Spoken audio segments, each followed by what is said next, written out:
दोस्तों, प्रेम की मिसाल जब भी देते हैं तब श्री कृष्ण राधा के प्रेम की मिसाल ही सबसे पहले देते हैं।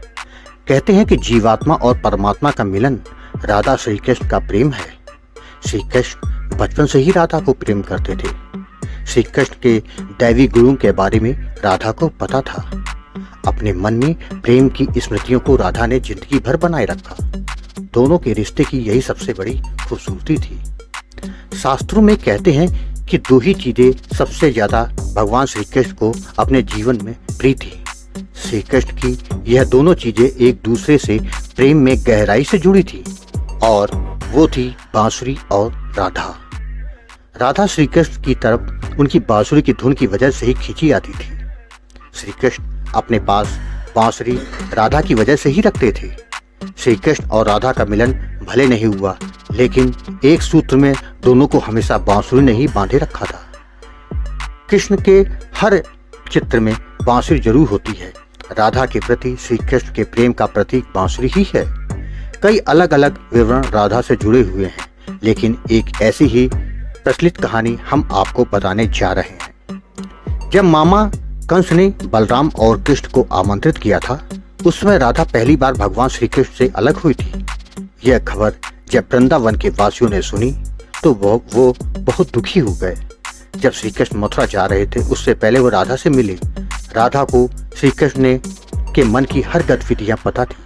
कृष्ण ने राधा को अलविदा कहा और वो फिर दूर हो गए।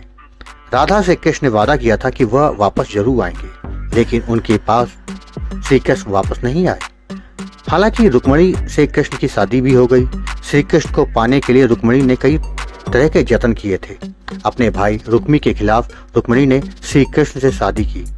श्री कृष्ण से जिस तरह राधा प्रेम करती थी, उसी तरह रुक्मिणी भी करती थी।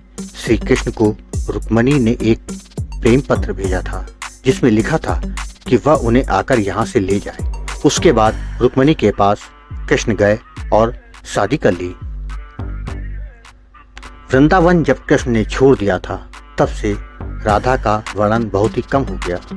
जब अंतिम बार राधा और कृष्ण मिले थे, तब कृष्ण से राधा ने कहा था कि वह उनसे भले ही दूर जा रहे हैं, लेकिन कृष्ण मन में से हमेशा राधा के साथ ही रहेंगे। उसके बाद मथुरा जाकर कृष्ण ने कंस और बाकी राक्षसों को मारकर अपना काम पूरा किया। उसके बाद द्वारका कृष्ण चले गए प्रजा की रक्षा करने के लिए, जिसके बाद उन्हें द्वारकाधीश के रूप में जाने लगा। वृंदावन से जब कृष्ण गए तो एक अलग ही मोड़ राधा की जिंदगी ने ले लिया था। राधा की शादी हो गई। अपने दाम्पत्य जीवन की सारी रस्में राधा ने पूरी की और धीरे धीरे वह बूढ़ी हो गई। लेकिन कृष्ण के लिए उनका मन तब भी समर्पित था। पत्नी के रूप में सारे कर्तव्य राधा ने पूरे किए थे। वही अपने दैवी कर्तव्य भी श्री कृष्ण ने निभाए।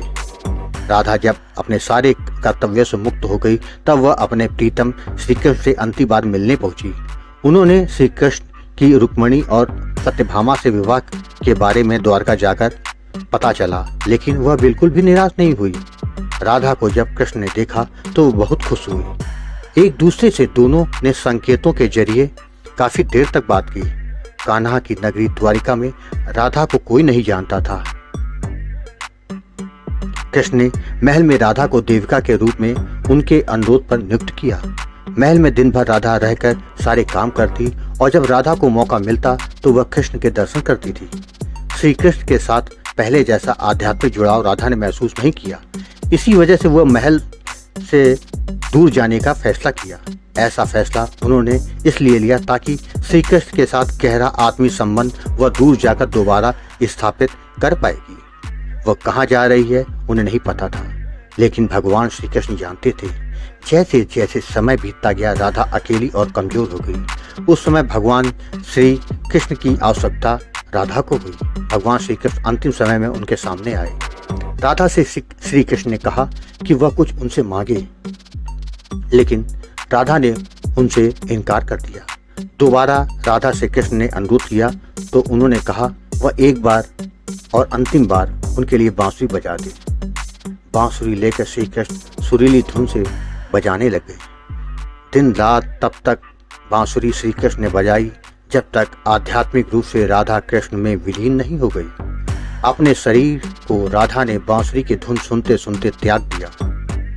भगवान श्री कृष्ण जानते थे कि उनका प्रेम अमर है, उसके बाद भी राधा की मृत्यु को बर्दाश्त नहीं कर पाए। प्रेम के प्रतीकात्मक अंत के रूप में श्री कृष्ण ने अपनी बांसुरी तोड़ दी और झाड़ियों में फेंक दी। श्री कृष्ण ने इसके बाद जीवन में कभी भी कोई भी वाद्य यंत्र या बांसुरी नहीं बजाई। भाई बहनों, आपको जानकारी कैसी लगी कमेंट बॉक्स में जरूर बताइएगा, और हाँ, अगर वीडियो पसंद आया हो तो शेयर करना ना भूलिएगा। धन्यवाद।